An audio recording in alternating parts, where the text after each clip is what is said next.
ಆ ವೇದವನ್ನು ಅಧ್ಯಯನ ಮಾಡಲಿಕ್ಕೆ ಹೋಗುವಂತಹ ಒಂದು ಬಾಗಿಲಿನ ಕೀಲಿ ಅಂತ ಹೇಳಬಹುದು. ವೇದಾಧ್ಯಯನ ಮಾಡಲಿಕ್ಕೆ ಇದು ದ್ವಾರದ ಸ್ಥಾನ. ಉಪನಯನ ಆದರೆ ಮಾತ್ರ ವೇದವನ್ನು ಅಧ್ಯಯನ ಮಾಡಲಿಕ್ಕೆ ಸಾಧ್ಯ. ವೇದವನ್ನು ಅಧ್ಯಯನ ಮಾಡಲಿಕ್ಕಾಗಿಯೇ ಉಪನಯನವನ್ನು ಒಂದು ಸಂಸ್ಕಾರವನ್ನು ನಾವು ಮಾಡಬೇಕಾಗ್ತದೆ ಅಥವಾ ಸಂಸ್ಕಾರವನ್ನು ಕೊಡಬೇಕಾಗ್ತದೆ. ಅದರಲ್ಲಿ ಉಪನಯನ ಒಂದು ಪ್ರಕ್ರಿಯೆಯಲ್ಲಿ ಆಚಾರ್ಯರು ಅಂದರೆ ಪುರೋಹಿತರು ಅವರಿಗೆ ಆದೇಶ ಮಾಡ್ತಾರೆ, ಆಚಾರ್ಯಾಧೀನೋ ವೇದಮಧೇಶ್ವ ಎಂಬುದಾಗಿ. ಅಂದರೆ ಉಪನಯನ ಆದ ಮೇಲೆ ನೀನು ಗುರುಗಳ ಹತ್ತಿರ ಹೋಗಿ ಅವರ ಅಧೀನದಲ್ಲಿದ್ದುಕೊಂಡು ವೇದವನ್ನು ಅಧ್ಯಯನ ಮಾಡು ಎಂಬುದಾಗಿ ಅವರು ಆದೇಶವನ್ನು ಮಾಡ್ತಾರೆ. ಅಂದರೆ ಒಂದು ಚೌಕಟ್ಟು, ಒಂದು ಇಂಗ್ಲೀಷ್ನಲ್ಲಿ ಹೇಳಬೇಕು ಅಂದರೆ ರಿಸ್ಟ್ರಿಕ್ಷನ್ಸ್ ಅಂತ ಹೇಳ್ಬೋದು. ಬೇರೆ ಈಗ ಲೌಕಿಕ ವಿದ್ಯೆ ಇರ್ಬೋದು, ಒಂದು ಇಂಜಿನಿಯರಿಂಗು ಡಾಕ್ಟ್ರು ಅಥವಾ CA ಮಾಡೋದಿದ್ದರೆ ಅದಕ್ಕೆಲ್ಲ ಒಂದು ಯಾವುದೇ ರೀತಿಯ ಸಮಯದ್ದೋ ಅಥವಾ ಒಂದು ಸ್ಥಾನದ್ದೋ ಒಂದು ನಿರ್ಬಂಧಗಳು ಇರೋದಿಲ್ಲ. ನೀವು ಯಾವ ಬೇಕಾದರೂ ಓದ್ಬೋದು, ರಾತ್ರಿ 2 ಗಂಟೆ ತನಕ ಓದ್ಬೋದು, ಬೆಳಗ್ಗೆ 8 ಗಂಟೆಗೆ ಹೇಳ್ಬೋದು. ಆ ಥರದ್ದಲ್ಲಿ ಯಾವುದೇ ರೀತಿಯ ಒಂದು ಸಮಯ ಅನ್ನೋದು ಇರೋದಿಲ್ಲ. ಆದರೆ ವೇದ ಹೇಳುವಂಥದ್ದಕ್ಕೆ ಅಧ್ಯಯನ ಮಾಡಲಿಕ್ಕೆ ಇಂತಿಷ್ಟೇ ಸಮಯದಲ್ಲೇ ನಾವು ಅಧ್ಯಯನ ಮಾಡಬೇಕು, ಇಂತಿಷ್ಟೇ ಮಾಡಬೇಕು ಅಂತ ಹೇಳಿ ಉಂಟು. ಬೆಳಗ್ಗೆ 4:15 ಬ್ರಹ್ಮ ಮುಹೂರ್ತದಲ್ಲಿ ನಮ್ಮ ಉತ್ಥಾನ ಆಗಬೇಕು, ಆನಂತರ ನಿತ್ಯ ಕರ್ಮಗಳನ್ನು ಮಾಡ್ಕೋಬೇಕು, ಆಮೇಲೆ ಅಧ್ಯಯನವನ್ನು ಮಾಡಬೇಕು, ಹಾಗೆ ಉಂಟು. ಆದರೆ ಬೇರೆ ಲೌಕಿಕ ವಿದ್ಯೆಗಳಿಗೆ ಆ ಥರ ಇರೋದಿಲ್ಲ ನಮಗೆ. ಉದಾಹರಣೆಗೆ ಹೇಳಬೇಕು ಅಂದರೆ ನಾವೊಂದು ಹೂತೋಟವನ್ನು ಮಾಡ್ತಾ ಇದ್ದೇವೆ ಅಂತಾದರೆ ಅದ್ರ ಸುತ್ತಲೂ ಒಂದು ನಾವು ಬೇಲಿಯನ್ನು ಹಾಕ್ಕೊಳ್ಬೇಕು. ಇಲ್ಲಾಂದರೆ ಅದನ್ನು ನಾವು ಮಾಡಲಿಲ್ಲ ಅಂತಾದರೆ ಬೇರೆ ಏನೋ ಒಂದು ಪ್ರಾಣಿಗಳು ಬೇರೆ ಏನೋ ಬಂದು ಅದನ್ನು ಹಾಳು ಮಾಡಿ ಹೋಗ್ತವೆ. ಆ ಥರ ಉಪನಯನ ಹೇಳುವಂಥದ್ದು ಆ ಥರ ಒಂದು ಚೌಕಟ್ಟು. ನಾವು ಇಷ್ಟು ದಿವಸ ಗೊತ್ತಿಲ್ಲದೇನೆ ಏನೋ ಕಂಡಲ್ಲಿ ಹೋಗ್ತಿದ್ದ, ಕಂಡದಲ್ಲಿ ತಿಂತಿದ್ದ, ಬಾಯಿ ಬಂದು ಹಾಗೆ ಮಾತಾಡ್ತಾ ಇದ್ದ. ಇನ್ನೂ ಅದನ್ನು ಹಾಗೆಲ್ಲ ಮಾಡಬಾರ್ದು. ಕಾಮವಾದ, ಕಾಮಚಾರ, ಕಾಮಭಕ್ಷಣ, ಏನೋ ಒಂದು ವಸ್ತುವನ್ನು ತಿನ್ನುವುದಿದ್ರೂ ಸಹ, ಆಹಾರ ಪದಾರ್ಥವನ್ನು ತಿನ್ನುವುದಿದ್ರೂ ಸಹ ಅದಕ್ಕೆ ಗಾಯತ್ರಿ ಮಂತ್ರವನ್ನು ಹೇಳಿ ಪ್ರೋಕ್ಷಣೆ ಮಾಡಿ ಆನಂತರ ಅದನ್ನು ಸ್ವೀಕಾರ ಮಾಡಬೇಕಾಗ್ತದೆ. ಮಾತಾಡಬೇಕಿದ್ರೆ ಎಚ್ಚರ ವಹಿಸಿ ಮಾತಾಡಬೇಕಾಗ್ತದೆ. ಎಲ್ಲಿ ಹೋಗಬೇಕು, ಯಾವಾಗ ಹೋಗಬೇಕು ಅನ್ನುವಂಥ ಒಂದು ನಿಯಮಗಳನ್ನು ಪಾಲನೆ ಮಾಡಬೇಕಾಗ್ತದೆ. ಹಾಗಿದ್ದರೆ ಮಾತ್ರ ಆ ವೇದಾಧ್ಯಯನವನ್ನು ಮಾಡಲಿಕ್ಕೆ ಸಾಂಗವಾಗಿ ಅರ್ಥಪೂರ್ಣವಾಗಿ ಅಧ್ಯಯನ ಮಾಡಲಿಕ್ಕೆ ಸಾಧ್ಯವಾಗ್ತದೆ. ಇದೇ 4ನೇ ದಿವಸ ಮಾಡುವಂತಹ ಒಂದು ದಂಡು ವಿಸರ್ಜನೆ. ಅಲ್ಲಿ ಆ ಮುತ್ತುಗ ಪಾಲಾಶ ವೃಕ್ಷದ ಹತ್ತಿರ ಹೋಗಿ ಅವನು ಪ್ರಾರ್ಥನೆಯನ್ನು ಮಾಡ್ತಾನೆ. ಆ ಪಾಲಾಶ ವೃಕ್ಷಕ್ಕೆ ಏವಮಹಂ ಬ್ರಾಹ್ಮಣಾನಾಂ ಬ್ರಹ್ಮಣೋ ನಿಧಿ ಗೋಪೋ ಭವಜಾಸಂ ಎಂಬುದಾಗಿ ಮೊದಲು ಪುರೋಹಿತರಿಂದ ಆಚಾರ್ಯಾಧೀನೋ ವೇದಮಧೇಶ್ವ ಎಂಬುದಾಗಿ ಆದೇಶಿಸಲ್ಪಟ್ಟು ನಂತರ ಆ ಸಾವಿತ್ರಿ ವ್ರತವನ್ನು 3 ದಿವಸಗಳ ಮಾಡಿ 4ನೇ ದಿವಸ ಅಲ್ಲಿ ಪಾಲಾಶ ವೃಕ್ಷದ ಹತ್ತಿರ ಹೋಗಿ ಪ್ರಾರ್ಥನೆಯನ್ನು ಮಾಡ್ತಾರೆ. ಬ್ರಾಹ್ಮಣಾನಾಂ ಬ್ರಹ್ಮಣೋ ನಿಧಿ ಗೋಪೋ ಭವಜಾಸಂ. ಬ್ರಹ್ಮ ಅಂದರೆ ವೇದ ಅಂತ ಅರ್ಥ. ಆ ಬ್ರಾಹ್ಮಣರಿಗೆ ವೇದ ಹೇಳುವಂಥದ್ದೇ ಒಂದು ನಿಧಿಯಾಗಿರ್ತದೆ, ಸಂಪತ್ತು. ಅದನ್ನು ನಿಧಿ ಗೋಪೋ ಭೂಯಾಸಂ, ಆ ಸಂಪತ್ತನ್ನು ರಕ್ಷಣೆ ಮಾಡುವಂತನಾಗಬೇಕು ನಾನು ಎಂಬುದಾಗಿ ಪ್ರಾರ್ಥನೆಯನ್ನು ಮಾಡ್ತಾನೆ. ಅಂದರೆ ವೇದವನ್ನು ಓದಿದರೆ ಮಾತ್ರ ಅದನ್ನು ರಕ್ಷಣೆ ಮಾಡಿದ ಹಾಗಾಗ್ತದೆ. ಇಂತಹವನ್ನು ವೇದವನ್ನು ಅಧ್ಯಯನ ಮಾಡುವ ಕ್ರಮ ಹೇಗೆ ಎಂಬುದಾಗಿ ನಮ್ಮ ಪರಂಪರೆಯಲ್ಲಿ ಋಷಿಗಳು ಹೇಳಿಕೊಟ್ಟಿದ್ದಾರೆ. ಅದು ಹಾಗೆ ಇಂದಿನವರೆಗೂ ನಡ್ಕೊಂಡು ಬಂದಿದೆ. ಒಂದು ಮೂಲಾಧ್ಯಯನ, ಸಂಹಿತಾ ಪಾಠ ಅಧ್ಯಯನ, ಪದ ಅಧ್ಯಯನ, ಕ್ರಮ, ಜಟ, ಖಣ, ವರ್ಣಕ್ರಮ, ಹೀಗೆ ಅಧ್ಯಯನದ ಒಂದು ವಿಧಿ ಪದ್ಧತಿ ಇದೆ. ಉದಾಹರಣೆಗೆ ಹೇಳಬೇಕು ಅಂದರೆ ದಿವಿಶ್ರಯಸ್ವಾಂತರಿಕ್ಷೇತಸ್ತ್ರ ಪೃಥಿವಿಜಾ ಸಂಭವ ಬ್ರಹ್ಮವರ್ಚ ಸಮಧಿ ಬ್ರಹ್ಮವರ್ಚಸಾಗತ್ವ. ಇದು ಸಂಹಿತಾ ಪಾಠ. ಮುಂದೆ ಅದರ ವಿಕೃತಿ ಪಾಠಗಳು ಅಂದರೆ ವಿಸ್ತಾರವಾದಂತಹ ಪಾಠಗಳು ಅಂತ ಪದ, ಕ್ರಮ, ಜಟ, ಖಣ ಎಂಬುದಾಗಿ ಇರ್ತದೆ. ಅದನ್ನೆಲ್ಲ ಯಾಕೆ ಅಧ್ಯಯನ ಮಾಡಬೇಕು ಅಂದರೆ ಈ ಸಂಹಿತಾ ಪಾಠ ಹೇಗೆ, ಅದರ ವ್ಯಾಕರಣಗಳು ಹೇಗೆ, ಸಂಧಿಗಳು ಹೇಗೆ, ಯಾವ್ಯಾವ ಮಾತ್ರ ಕಾಲ ಉಂಟು, ಒಂದು ಅಕ್ಷರವನ್ನು ಎಷ್ಟು ಮಾತ್ರ ಕಾಲದಲ್ಲಿ ಉಚ್ಚಾರಣೆ ಮಾಡಬೇಕು, ಅದನ್ನು ಜಾಸ್ತಿ ಮಾಡಿದರೆ ಏನು ಲೋಪದೋಷಗಳು ಉಂಟಾಗ್ತವೆ, ಅದರ ಪರಿಣಾಮಗಳು ಏನು ಎಂಬುದಾಗಿ ವೇದ ವಿಸ್ತಾರವಾಗಿ ಹೇಳಿದೆ. ವೇದದ ಅಂಗಗಳು, ಶಿಕ್ಷಾ ಗ್ರಂಥಗಳು ಹೇಳಿದ್ದಾವೆ. ಹಾಗಾಗಿ ಆ ಒಂದು ನಿಯಮಕ್ಕೆ ಚ್ಯುತಿ ಬಾರದೇ ಇರುವ ಹಾಗೆ ನಾವು ಅಧ್ಯಯನ ಮಾಡಬೇಕು, ಮಂತ್ರಗಳನ್ನು ಉಚ್ಚಾರಣೆ ಮಾಡಬೇಕು. ಅದಕ್ಕೆ ಈ ವಿಕೃತಿ ಪಾಠಗಳು ಬಹಳ ಸಹಾಯಕವಾಗ್ತವೆ. ಅದರ ಒಂದು ಉದಾಹರಣೆಯನ್ನು ನಾವು ಈಗ ಪ್ರಸ್ತುತಪಡಿಸ್ತಾ ಇದ್ದೇವೆ. ದಿವಿಶ್ರಯಸ್ವಾಂತರಿಕ್ಷೇತಸ್ತ್ರ ಪೃಥಿವಿಜಾ ಸಂಭವ ಬ್ರಹ್ಮವರ್ಚ ಸಮಧಿ ಬ್ರಹ್ಮವರ್ಚಸಾಯತ್ವ. ಇದು ಸಂಹಿತಾ ಪಾಠ. ಇದರ ಪದಪಾಠ ಅಂದರೆ ಒಂದೊಂದು ಪದವನ್ನು ಬಿಡಿಸಿ ಹೇಳುವಂಥದ್ದು. ಅದರ ಪಾಠ ಹೇಗಿರ್ತದೆ ಅಂದರೆ ದಿವಿಶ್ರಯಸ್ವ ಅಂತರಿಕ್ಷೇ ಯತಸ್ವ ಪೃಥಿವ್ಯಾ ಸಮಿತೆ ಭವ ಬ್ರಹ್ಮವರ್ಚಸಮಿತಿ ಬ್ರಹ್ಮ ವರ್ಚಸಂ ಹಸಿ ಬ್ರಹ್ಮವರ್ಚಸಾಯೇತಿ ಬ್ರಹ್ಮ ವರ್ಚಸಾಯ ಸ್ವಾಹಾ. ಇದು ಪದಪಾಠ. ಇದರ ನಂತರ ಬರುವಂಥದ್ದು ಕ್ರಮಪಾಠ ಅಂತ. ಕ್ರಮಕ್ರಮವಾಗಿ ಒಂದೊಂದು ಪದವನ್ನು ಸೇರಿಸಿಕೊಳ್ಳುತ್ತಾ ಹಿಂದಿನ ಪದವನ್ನು ಬಿಡ್ತಾ ಹೀಗೆ ಮುಂದೆ ಹೋಗುವಂಥದ್ದು. ಹೀಗೆ ಸ್ಪಷ್ಟವಾಗಿ ಹೇಳಬೇಕು ಅಂದರೆ ABCD 26 ಅಕ್ಷರ ಇದೆ. ಅದನ್ನು AB BC CD ಹೀಗೆ ಒಂದು ಹೇಳುವಂಥದ್ದು. ಇದರಲ್ಲಿ 26 ಅಕ್ಷರ ಮಾತ್ರ ಉಂಟು. ಆದರೆ ಸಂಹಿತ ಇದರಲ್ಲಿ 1,09,287 ಪದಗಳು ಉಂಟು. ಅದನ್ನು ಒಂದೊಂದು ಅಕ್ಷರವನ್ನು ಬಿಡ್ತಾ ಮುಂದಿನ ಅಕ್ಷರವನ್ನು ಸೇರ್ತಾ ಪದವನ್ನು ಸೇರಿಸ್ತಾ ಹೇಳ್ತಾ ಹೋಗ್ಬೇಕು. ಇದಕ್ಕೆ ಸಾಮಾನ್ಯವಾಗಿ ಸುಮಾರು ಒಂದು 100 ತಾಸು ಬೇಕಾಗ್ತದೆ. ಪುಸ್ತಕವನ್ನು ನೋಡದೆ ಹಾಗೆ ಹೇಳಬೇಕಾಗ್ತದೆ. ಆ ಕ್ರಮಪಾಠ ಹೇಗಿರ್ತದೆ ಅಂದರೆ ಅಂತರಿಕ್ಷೇ ಅಂತರಿಕ್ಷೇ ಯತಸ್ವ ಯತಸ್ವ ಪೃಥಿವ್ಯಾ ಪೃಥಿವ್ಯಾಸಂ ಸಂಭವ ಭವ ಬ್ರಹ್ಮವರ್ಚಸಂ ಬ್ರಹ್ಮವರ್ಚಸಮಸಿ ಬ್ರಹ್ಮವರ್ಚಸಮಿತಿ ಬ್ರಹ್ಮ ವರ್ಚಸಂ ಅಸಿ ಬ್ರಹ್ಮವರ್ಚಸಾಯ ಬ್ರಹ್ಮವರ್ಚಸಾಯ ತ್ವಾ ಬ್ರಹ್ಮವರ್ಚಸಾಯೇತಿ ಬ್ರಹ್ಮ ವರ್ಚಸಾಯ ತ್ವೇತಿ ತ್ವಾ. ಇದು ಕ್ರಮಪಾಠ. ಇದರ ಮುಂದಿಂದು ಜಟಾಪಾಠ ಅಂತ. ಜಟೆ ಸ್ತ್ರೀಯರಿಗೆಲ್ಲ ಅದು ಸುಲಭವಾಗಿ ಅರ್ಥ ಆಗ್ತದೆ. ಜಡೆಯನ್ನು ಹಣದ ಹಾಗೆ ಒಂದು ಪದವನ್ನು ಆ ಕಡೆ ಈ ಕಡೆ ಮಾಡ್ತಾ ಹೇಳುವಂಥದ್ದು. ಒಂದನೇ ಪದನ ಒಂದು ಸಲ ಹೇಳುವಂಥದ್ದು, ಎರಡನೇ ಪದವನ್ನು 2 ಸಲ ಹೇಳುವಂಥದ್ದು, ಮತ್ತೆ ಹಿಂದೆ ಬಂದು ಒಂದನೇ ಪದವನ್ನು 2 ಸಲ ಹೇಳುವಂಥದ್ದು, ಮತ್ತು ಎರಡನೇ ಪದವನ್ನು 1 ಸಲ ಹೇಳಿ ಮುಗಿಸುವಂಥದ್ದು. ಹೀಗೆ 1-2 ಪದವನ್ನು ತೆಗೆದುಕೊಂಡ್ರೆ 6 ಸಲ ಆವರ್ತನೆ ಆಗ್ತದೆ. ಇದಕ್ಕೆ ಜಟಾಪಾಠ ಎಂಬುದಾಗಿ ಹೆಸರು. ಅದು ಹೇಗಿರ್ತದೆ ಅಂದರೆ ದಿವಿಶ್ರಯಸ್ವ ಶ್ರಯಸ್ವ ದಿವಿ ದಿವಿಶ್ರಯಸ್ವ ಶ್ರಯಸ್ವಾಂತರಿಕ್ಷೇ ಅಂತರಿಕ್ಷೇ ಶ್ರಯಸ್ವ ಶ್ರಯಸ್ವಾಂತರಿಕ್ಷೇ ಅಂತರಿಕ್ಷೇ ಯತಸ್ವ ಯತಸ್ವಾಂತರಿಕ್ಷೇ ಅಂತರಿಕ್ಷೇ ಯತಸ್ವ ಯತಸ್ವ ಪೃಥಿವ್ಯಾ ಪೃಥಿವ್ಯಾ ಯತಸ್ವ ಯತಸ್ವ ಪೃಥಿವ್ಯಾ ಪೃಥಿವ್ಯಾಸಕಂ ಸಂಪೃಥಿವ್ಯಾ ಪೃಥಿವ್ಯಾಸಂ ಸಂಭವ ಭವಸಕಂ ಸಂಭವ ಭವ ಬ್ರಹ್ಮವರ್ಚಸಂ ಬ್ರಹ್ಮವರ್ಚಸಂ ಭವ ಭವ ಬ್ರಹ್ಮವರ್ಚಸಂ ಬ್ರಹ್ಮವರ್ಚಸಮಸ್ಯತೆ ಬ್ರಹ್ಮವರ್ಚಸಂ ಬ್ರಹ್ಮವರ್ಚಸಮಸಿ ಬ್ರಹ್ಮವರ್ಚಸಮಿತಿ ಬ್ರಹ್ಮ ವರ್ಚಸಂ ಅಸಿ ಬ್ರಹ್ಮವರ್ಚಸಾಯ ಬ್ರಹ್ಮವರ್ಚಸಾಯಾಸ್ತಿ ಬ್ರಹ್ಮವರ್ಚಸಾಯ ಬ್ರಹ್ಮವರ್ಚಸಾಯ ತ್ವಾ ತ್ವಾ ಬ್ರಹ್ಮವರ್ಚಸಾಯ ಬ್ರಹ್ಮವರ್ಚಸಾಯ ತ್ವಾ ಬ್ರಹ್ಮವರ್ಚಸಾಯೇತಿ ಬ್ರಹ್ಮ ವರ್ಚಸಾಯ ತ್ವೇತಿ ತ್ವಾ. ಇದು ಜಟಾಪಾಠ ಎಂಬುದಾಗಿ. ಮುಂದಿನದು ಘನಪಾಠ ಎಂಬುದಾಗಿ. ಇದಕ್ಕಿಂತ ಇನ್ನೂ ಒಂದು ವಿಸ್ತಾರವಾದಂತಹ ರೂಪ. ಈ ಜಟಾಪಾಠವನ್ನು 2 ಪದವನ್ನು ಇಟ್ಕೊಂಡು ನಾವು ಮಾಡಿರ್ತೇವೆ. ಘನಪಾಠದಲ್ಲಿ ಇನ್ನೂ ಒಂದು ಪದವನ್ನು ಜಾಸ್ತಿ ತೆಗೆದುಕೊಂಡು ಅದಕ್ಕೆ ಸಂಧಿಯನ್ನು ಮಾಡ್ತಾ ನಾವು ಹೋಗ್ತಾ ಇರ್ತೇವೆ. ಅದಕ್ಕೆ ಒಂದು ಸೂತ್ರ ರೂಪವಾಗಿ ಒಂದು ಸಂಖ್ಯೆಯನ್ನು ಹೇಳ್ತಾರೆ. 1 2 2 1 1 2 3 3 2 1 1 2 3 ಅಂತ.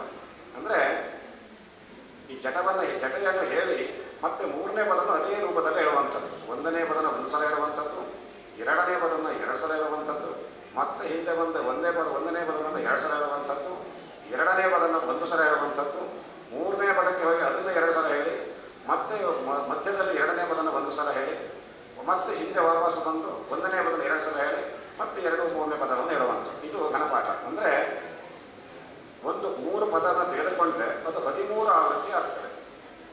1,09,287 ಪದವನ್ನು ಹೇಳಲಿಕ್ಕೆ, ಈ ಘನರೂಪವನ್ನು ಹೇಳಲಿಕ್ಕೆ ನಮಗೆ ಸುಮಾರು 200 ಗಂಟೆಗಳ ಕಾಲ ನಮಗೆ ಬೇಕಾಗ್ತದೆ. ಅದರ ವಿಶೇಷತೆ ಏನು ಅಂದರೆ ಒಂದೊಂದಕ್ಕೂ ಒಂದೊಂದು ಫಲವನ್ನು ಹೇಳಿದ್ದಾರೆ. ನೀವು ಉದಾಹರಣೆಗೆ ಹೇಳಬೇಕು ಅಂದರೆ ರುದ್ರ, ಈ ಪ್ರತಿನಿತ್ಯ ನಾವು ದೇವಪೂಜೆಯಲ್ಲಿ ಮಾಡುವಂತಹ ರುದ್ರಾಭಿಷೇಕವನ್ನು ಮಾಡ್ತೇವೆ. ಆ ರುದ್ರವನ್ನು ಹೇಳಲಿಕ್ಕೆ ನಮ್ಮ ಕನಿಷ್ಠ ಪಕ್ಷ ಒಂದು 10 ನಿಮಿಷ ಸಾಕಾಗ್ತದೆ. ಅದೇ ರುದ್ರವನ್ನು ಈ ಘನರೂಪದಲ್ಲಿ ಹೇಳಬೇಕು ಅಂದರೆ ಪೂರ್ತಿಯಾಗಿ 2 ತಾಸು ಬೇಕಾಗ್ತದೆ. ಸಮಯವೂ ಜಾಸ್ತಿ ಬೇಕು, ಅದರಿಂದ ಸಿಗುವಂಥ ಫಲವೂ ನಮಗೆ ಜಾಸ್ತಿ ಎಂಬುದಾಗಿ ಋಷಿಗಳು ನಮಗೆ ಹೇಳಿದ್ದಾರೆ. ಸಂಹಿತಾ ಪಾಠ ಮಾತ್ರೇಣ ಯತ್ಫಲ ಪ್ರೋಚ್ಯತೆ ಬುಧೈ ಪದಪಾಠದಿಂದ ಅದರ 2 ಪಟ್ಟು ನಮಗೆ ಫಲವನ್ನು ಸಿಗ್ತದೆ ಅಂತ ಹೇಳ್ತಾರೆ. ವರ್ಣಕ್ರಮೇ ಶತಗುಣ ಕ್ರಮೇತು ಚತುರ್ಗುಣಂ, ಅದನ್ನು ಕ್ರಮಪಾಠದಲ್ಲಿ ಹೇಳಿದರೆ 4 ಪಟ್ಟರ ಫಲ ನಮಗೆ ಸಿಗ್ತದೆ ಎಂಬುದಾಗಿ ಹೇಳ್ತಾರೆ. ಜಟಾಯಾಂತು ಸಹಸ್ರಕಂ, ಜಟಾರೂಪದಲ್ಲಿ ಆ ಪಾಠವನ್ನು ಹೇಳಿದರೆ ನಮಗೆ 1000 ಪಟ್ಟು ಫಲ ಸಿಗ್ತದೆ ಎಂಬುದಾಗಿ ಹೇಳ್ತಾರೆ.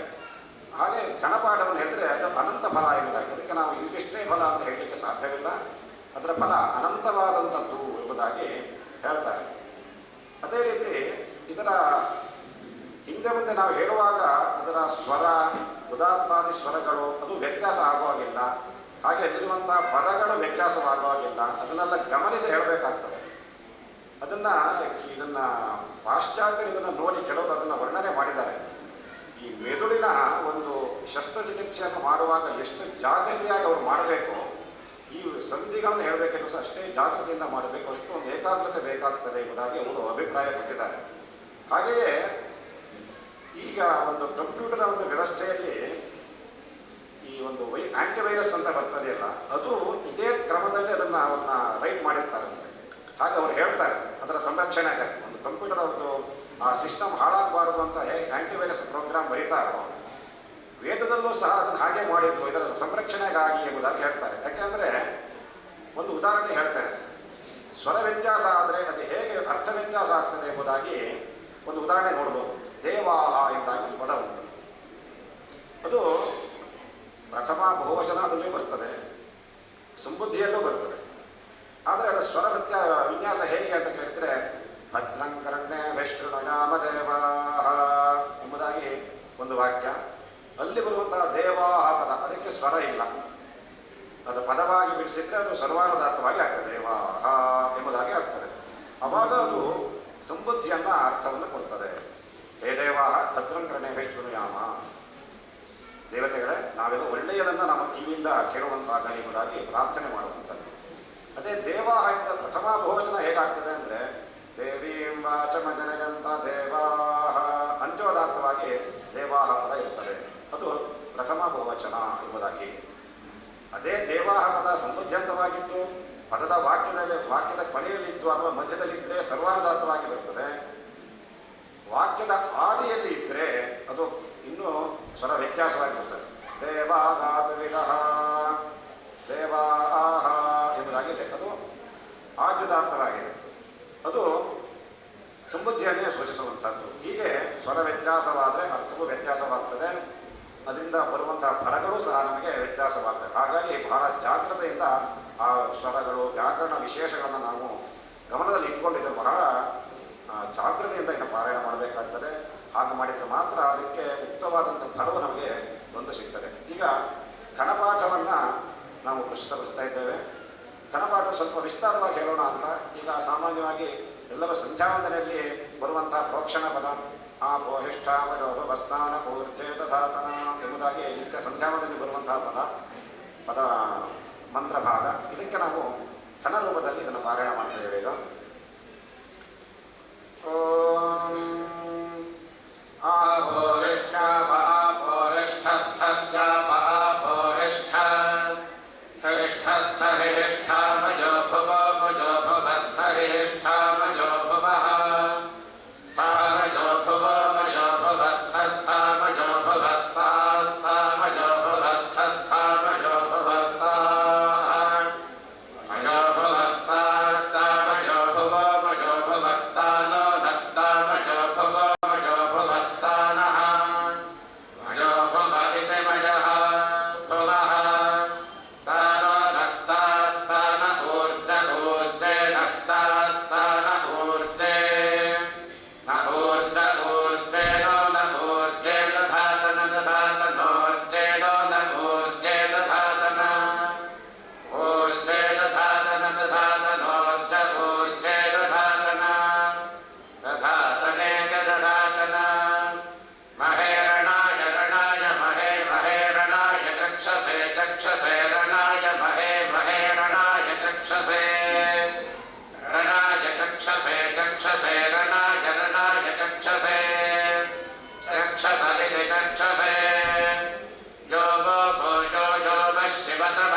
ಶಿವತಮಃ ಶಿವತಮ ಶಿವತಮೋ ಗೋಮ ಶಿವತಮೋ ರಸೋ ರಸ ಶಿವತಮೋ ಗೋಮ ಶಿವತಮೋ ರಸಃ ಶಿವತಮೋ ರಸೋ ರಸ ಶಿವತಮ ಶಿವತಮೋ ರಸಸ್ತಸ್ಯ ತಸ್ಯ ರಸ ಶಿವತಮ ಶಿವತಮೋ ರಸಸ್ತಸ್ಯ ಶಿವತಮ ಇತಿ ಶಿವತಮಃ ರಸಸ್ತಸ್ಯ ತಸ್ಯ ರಸೋ ರಸಸ್ತಸ್ಯ ಭಾಜಯತ ಭಾಜಯತ ತಸ್ಯ ರಸೋ ರಸಸ್ತಸ್ಯ ಭಾಜಯತ ತಸ್ಯ ಭಾಜಯತ ಭಾಜಯತ ತಸ್ಯ ತಸ್ಯ ಭಾಜಯತೆ ಹೇಹ ಭಾಜಯತ ತಸ್ಯ ತಸ್ಯ ಭಾಜಯತೆ ಭಾಜಯತೆ ಹೇಹ ಭಾಜಯತ ಭಾಜಯತೆ ಹನೋ ನ ಇಹ ಭಾಜಯತ ಭಾಜಯತೆ ಹನಃ ಇಹ ನೋ ನ ಇಹೇ ಹನಃ ನ ಇದಿನಃ ಉಷತೇರಿವೇವೋ ಶತೇರುಷತೇರಿವ ಮಾತರೋ ಮಾತರ ಇವೋ ಶತೇರುಷತೇರಿವ ಮಾತರಃ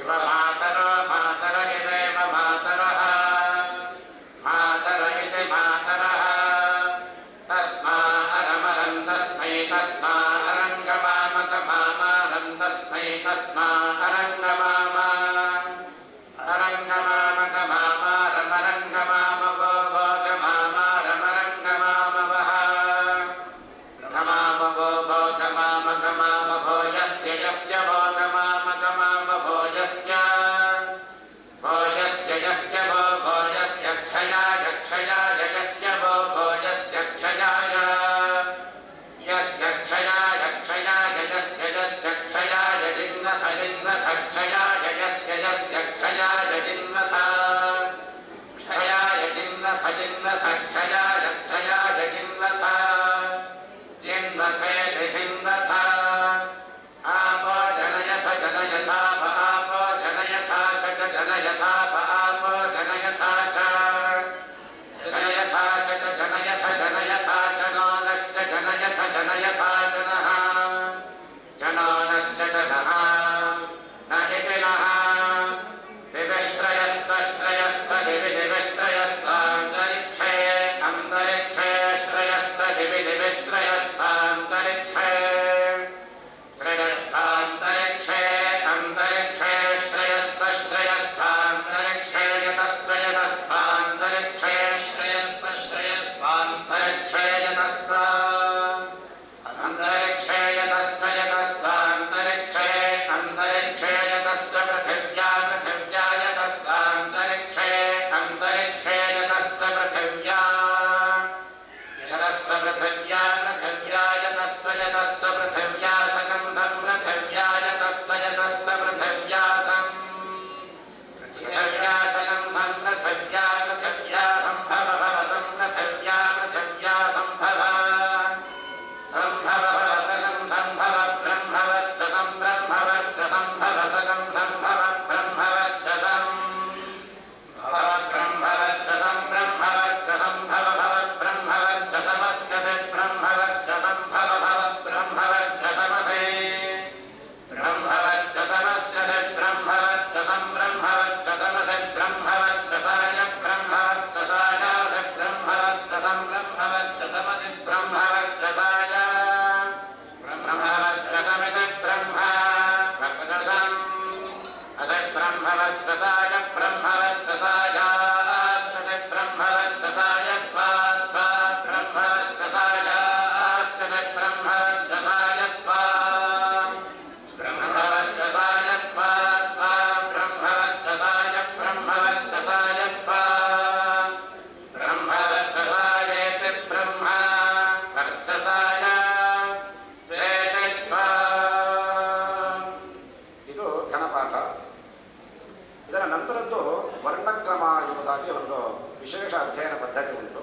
ಅಂದರೆ ವರ್ಣಗಳು, ಅಕ್ಷರಗಳು, ಅದರ ಲಕ್ಷಣಗಳನ್ನು ಹೇಳ್ತಾರೆ. ಹೇಗಿರ್ತದೆ? ಧ್ವನಿಸ್ಥಾನಂಚಕರಣಂ ಪ್ರಯತ್ನ ಕಾಲತಾ ಸ್ವರ ದೇವತಾ ಜಾತಿರೇತೈಶ್ಚ ವರ್ಣಾಜ್ಞೇಯ ವಿಚಕ್ಷಣೈ ಎಂಬುದಾಗಿ ವೇದಾಧ್ಯಯನ ಮಾಡಿದ ಮೇಲೆ ಯಾವುದೇ ರೀತಿಯ ಲೋಪದೋಷಗಳು ಉಂಟಾಗದ ಹಾಗೆ ಅದನ್ನು ಉಚ್ಚಾರಣೆ ಮಾಡಬೇಕಲ್ವಾ. ಅದಕ್ಕಾಗಿ ಧ್ವನಿ ಒಂದು ಅಕ್ಷರ ಅಂದರೆ ಅದು ನಮ್ಮ ದೇಹದ ಯಾವ ಭಾಗದಿಂದ ಉತ್ಪತ್ತಿ ಆಗ್ತದೆ ಅದನ್ನು ತಿಳ್ಕೊಂಡಿರಬೇಕು. ಅದು ಪ್ರಕೃತಿಯಲ್ಲಿ ಇರುವಂತಹ ಯಾವ ಧ್ವನಿಗೆ ಅದು ಹೋಲಿಕೆ ಆಗ್ತದೆ ಅಂತ ತಿಳ್ಕೊಂಡಿರಬೇಕು. ನಾದಧ್ವನಿ, ಶ್ವಾಸಧ್ವನಿ, ಹಾಗೆ ಸ್ಥಾನ ಯಾವ ನಮ್ಮ ಬಾಯಲ್ಲಿ ಯಾವ ಸ್ಥಾನದಿಂದ ಅದು ಉತ್ಪತ್ತಿ ಆಗ್ತದೆ ಕಾರಣ. ಅದಕ್ಕೆ ಆ ನಾಲಿಗೆ ಯಾವ ಜಾಗಕ್ಕೆ ಹೋಗಿ ಸ್ಪರ್ಶ ಆದರೆ ಆ ಅಕ್ಷರ ಉಚ್ಚಾರಣೆ ಆಗ್ತದೆ. ಪ್ರಯತ್ನ ಈಶತ್ ಸ್ಪೃಷ್ಟ ಸ್ಪೃಷ್ಟ ಪ್ರಯತ್ನಗಳು, ಇದರಲ್ಲಿ ಯಾವ ಪ್ರಯತ್ನದಿಂದ ಅದು ಉಚ್ಚಾರಣೆ ಆಗ್ತದೆ. ಕಾಲ ಅಣುಮಾತ್ರ, ಏಕಮಾತ್ರ, ದ್ವಿಮಾತ್ರ, ಈ ಮಾತ್ರಾಕಾರಗಳು ಒಂದು ಅಕ್ಷರಕ್ಕೆ ಎಷ್ಟು ಮಾತ್ರಾಕಾರದಿಂದ ಉಚ್ಚಾರಣೆ ಆಗಬೇಕು. ಸ್ವರ ಉದಾತ್ತಾದಿ ಸ್ವರಗಳು ಯಾವುದು ಅದಕ್ಕೆ. ಹಾಗೆ ದೇವತಾ ಜಾತಿ, ದೇವತೆ ಒಂದು ಅಕ್ಷರಕ್ಕೆ ಒಂದೊಂದು ಅಕ್ಷರಕ್ಕೆ ಒಂದೊಂದು ದೇವತೆಗಳು ಅಂತ ಇರ್ತಾರೆ, ಅದರ ದೇವತೆಗಳನ್ನು ತಿಳ್ಕೊಂಡಿರಬೇಕು. ಹಾಗೆ ಜಾತಿ, ಆ ಜಾತಿಗಳನ್ನು ತಿಳ್ಕೊಂಡಿರಬೇಕು ಎಂಬುದಾಗಿ ಹೇಳ್ತಾರೆ. ಜಾತಿ ಅಂದರೆ ಇಲ್ಲಿ ಭೇದ ಭಾವವನ್ನು ತಾರತಮ್ಯವನ್ನು ತೋರುವಂತಹ ಒಂದು ಪದ್ಧತಿ ಅಲ್ಲ. ಯಜ್ಜಾತ್ಯುಚ್ಚಾರಣೆ ದೇಶ ತಜ್ಜಾತಿ ಪರಿರಕ್ಷಣಂ ಎಂಬುದಾಗಿ ವ್ಯಾಸ ಶಿಕ್ಷಾ ಗ್ರಂಥ ನಮ್ಗೆ ಹೇಳ್ಕೊಡ್ತಾ ಇದೆ. ಆಯಾ ಜಾತಿಯ ನಾವು ಆ ಅಕ್ಷರದ ಆ ಜಾತಿಯನ್ನು ತಿಳ್ಕೊಂಡಿದ್ರೆ ಆಯಾ ಜಾತಿಯ ಸಂರಕ್ಷಣೆ ಆಗ್ತದೆ ಎಂಬುದಾಗಿ ಆ ಗ್ರಂಥಗಳನ್ನು ತಿಳ್ಕೊಂಡಿರ್ತಾರೆ. ಹಾಗೆ ಈಗ ಗಾಯತ್ರಿ ಎಂಬುದಾಗಿ ಒಂದು 3 ಅಕ್ಷರದ ಪದಕ್ಕೆ ಆ ವರ್ಣಕ್ರಮವನ್ನು ಹೇಳಿ ತೋರಿಸ್ತಾ ಇದ್ದೇವೆ. ನಾವೀಗ ಒಂದು ಗಾಯತ್ರಿ ಎಂಬುದಾಗಿ ಪದವನ್ನು ಸಾಮಾನ್ಯವಾಗಿ ನೋಡಿದರೆ ನಮಗೆ 3 ಅಕ್ಷರ ಇರೋ ಮಾತ್ರ ಕಾಣ್ತದೆ. 4 ಅಕ್ಷರ ಗ, ಯ, ತ, ರ, ರೇಪ ಎಂಬುದಾಗಿ ಈ 4 ಅಕ್ಷರಗಳು ಕಾಣ್ತಾ ಇದೆ. ಆದರೆ ಅಲ್ಲಿ ತಕಾರ ಹೇಳುವಂಥದ್ದು 2 ಇದೆ. ನಾವು ಗಾಯತ್ರಿ ಹಾಗೆ ಹೇಳೋದಿಲ್ಲ, ಗಾಯತ್ರಿ ಎಂಬುದಾಗಿ ಒತ್ತಿ ಹೇಳ್ತಾರೆ. ಹಾಗಾಗಿ ಅಲ್ಲಿ ತಕಾರ ಹೇಳುವಂಥದ್ದು 2 ಕಾಣ್ತಾ ಇದೆ. ಆದರೆ ಬರಿಬೇಕಿದ್ರೆ ನಾವು ಅದನ್ನು ತಕಾರವನ್ನು 2 ಬರೆಯೋದಿಲ್ಲ ನೋಡಿ. ತಕಾರ ರೇಪ ಈ ಅಷ್ಟೇ ಬರೀತಾರೆ, ಗಾಯತ್ರಿ ಅಷ್ಟೇ ಬರೀತಾರೆ. ಆದರೆ ಅಲ್ಲಿ 2 ತಕಾರ ಇದೆ ಎಂಬುದಾಗಿ ಋಷಿಗಳನ್ನು ಕಂಡುಕೊಂಡಿದ್ರು. ಅದನ್ನು ನಮಗೆ ಶಿಕ್ಷಾ ಗ್ರಂಥಗಳ ಮೂಲಕ ಬರೆದಿಟ್ಟು ನಮಗೆ ತಿಳಿಸ್ಕೊಟ್ಟಿದ್ದಾರೆ. ಈಗ ಗ ಎಂಬುದಾಗಿ ನಾವು ಉಚ್ಚಾರಣೆ ಮಾಡಿದರೆ ನಮ್ಮ ಬಾಯಿ ಒಳಗೆ ಏನೇನು ಪ್ರಕ್ರಿಯೆ ನಡೀತದೆ ಎಂಬುದಾಗಿ ನಾವೇ ನೋಡ್ಕೋಬೋದು. ಗ ಒಂದು ಗಂಟಲಿನ ಮೇಲೆ ಆ ನಾಲಿಗೆಯ ಬುಡದಲ್ಲಿ ಅದು ಉಚ್ಚಾರಣೆ ಆಗ್ತದೆ, ಅದು ಮೂಲ ಸ್ಥಾನ ಎಂಬುದಾಗಿ ಕೆಲಸ ಗ. ಆಮೇಲೆ ಯ ಅಂತ ಉಚ್ಚಾರಣೆ ಮಾಡಬೇಕಿದ್ರೆ ಆ ನಾಲಿಗೆಯ ಮಧ್ಯಭಾಗ ನೋಡಿ, ಜಿಹ್ವಾ ಮಧ್ಯ ಪಾರ್ಶ್ವಭಾಗ ಆ ನಾಲಿಗೆಯ ಮಧ್ಯಭಾಗ ಹಾಗೂ ಯ ಆ ಒಂದು ಪಾರ್ಶ್ವಭಾಗ, 2 ಪಾರ್ಶ್ವಭಾಗ ಮೇಲೆ ತಾಕ್ತಾ ಇದೆ. ಯ ಹೀಗೆ ಹೇಳಿದ್ರೆ ಮಾತ್ರ ಯಕಾರ ಉಚ್ಚಾರಣೆ ಆಗ್ತದೆ. ತ ಮುಂದೆ ಬರ್ತಾ ಇದೆ, ತ ನೋಡಿ ಆ ನಾಲಿಗೆಯ ತುದಿ ಭಾಗ ಈ ಹಲ್ಲಿನ ಬುಡಕ್ಕೆ ಹೋಗಿ ಮುಡ್ತಾ ಇದೆ. ತ ತ ಆ ನಾಲಿಗೆ ಬೇರೆ ಕಡೆ ಮುಗಿಸಿದ್ರೆ ಆ ತ ಉಚ್ಚಾರಣೆ ಆಗೋದಿಲ್ಲ. ಹಾಗೆ ರೇಪ ರ ಅಂತ ಓದಿದ್ರೆ ಆ ಒಂದು ಹಲ್ಲಿನ ಬುಡದ ಭಾಗ ಸ್ವಲ್ಪ ಹಿಂದೆ ಇರ್ತದೆ, ನಾಲ್ಗೆ ಸ್ವಲ್ಪ ಏನು ಹೇಳೋದು ವೈಬ್ರೇಷನ್ ರ ಸ್ವಲ್ಪ ಆಗ್ತಾ ಇದೆ. ಹಾಗಾದ್ರೆ ಮಾತ್ರ ಅದು ರೇಪ ರ ಉಚ್ಚಾರಣೆ ಆಗ್ತದೆ. ಅದನ್ನು ಹೇಳುವಂತಹ ಕ್ರಮ ಒಂದು ವಿಶಿಷ್ಟವಾದ ವರ್ಣಕ್ರಮ ಎಂಬುದಾಗಿ ಪದ ಉಂಟು, ಪದ್ಧತಿ ಉಂಟು. ಅದನ್ನು ಈಗ ಪುಸ್ತಕ ಪಡಿಸ್ತಾ ಇದ್ದೇವೆ. ಓಂ ಶ್ರೀ ವಾಸುದೇವಂ ವರದಂ ಪ್ರಣಮ್ಯ ಶ್ರೀಮದ್ಗಣೇಶಂ ವಚಸಾಂಚ ದೇವಿ ಶಿಕ್ಷಾಂ ಪ್ರವಕ್ಷೇ ಶ್ರುತಿಕಾರಣಾಂಗಂ ಸುಬೋಧಕಂ ಲಕ್ಷಣ ಶೀರ್ಷಭೂಷಾಂ ಧ್ವನಿಸ್ಥಾನಂಚ ಕರ್ಣಂ ಪ್ರಯತ್ನಃ ಕಾಲತಾ ಸ್ಮರಃ ದೇವತಾ ಜಾತಿರೇತೈಶ್ಚ ವರ್ಣಾಜ್ಞೇಯಾ ವಿಚಕ್ಷಣೈಃ ತ್ರಿಪದಾ ಗಾಯತ್ರೀ ಗಾಯತ್ರೀ ಗಕಾರ ಅಕಾರ ಯಕಾರ ಅಕಾರ ತಕಾರ ದ್ವಿತ್ವರೇಫ ಈಕಾರಾಃ ಗಾಯತ್ರೀ ಗಕಾರಾನುದಾತ್ತ ಆಕಾರ ಯಕಾರಾನುದಾತ್ತ ಅಕಾರ ತಕಾರ ದ್ವಿತ್ವರೇಫೋದಾತ್ತ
ವೇದಾಧ್ಯಯನದ ಬಗ್ಗೆ ಬಹಳ ಹ್ರಸ್ವ ಕಾಲದಲ್ಲಿ ಒಂದಷ್ಟು ವಿಚಾರಗಳನ್ನು ನಾವು ಹಂಚಿಕೊಂಡಾಯಿತು. ಇವತ್ತು ಉಪನಯನ ಸಂಸ್ಕಾರನ ಪಡೆದಂಥ ಧವಲ ಶರ್ಮ ಮುಂದೆ ಸಾವಿತ್ರಿ ವ್ರತವನ್ನು ಪೂರೈಸಿ ವೇದಾಧ್ಯಯನವನ್ನು ಮಾಡಿ ಸಂಪನ್ನನಾಗಿ ಅದರ ಅನುಷ್ಠಾನವನ್ನು ಇಟ್ಟುಕೊಂಡು ತನ್ನ ಜೀವನವನ್ನು ಸಾರ್ಥಕ ಮಾಡಿಕೊಳ್ಳಿ ಎಂಬುದಾಗಿ ಆ ಭಗವಂತನಲ್ಲಿ ಪ್ರಾರ್ಥನೆ ಮಾಡ್ತಾ ಈ ಒಂದು 4 ಮಾತನ್ನು ಭಗವಂತನ ಶರಣಗಳಲ್ಲಿ ಅರ್ಪಣೆ ಮಾಡ್ತಾ ಇದ್ದೇವೆ. ಹರ ನಮಃ ಪಾರ್ವತಿ ಪತಯೇ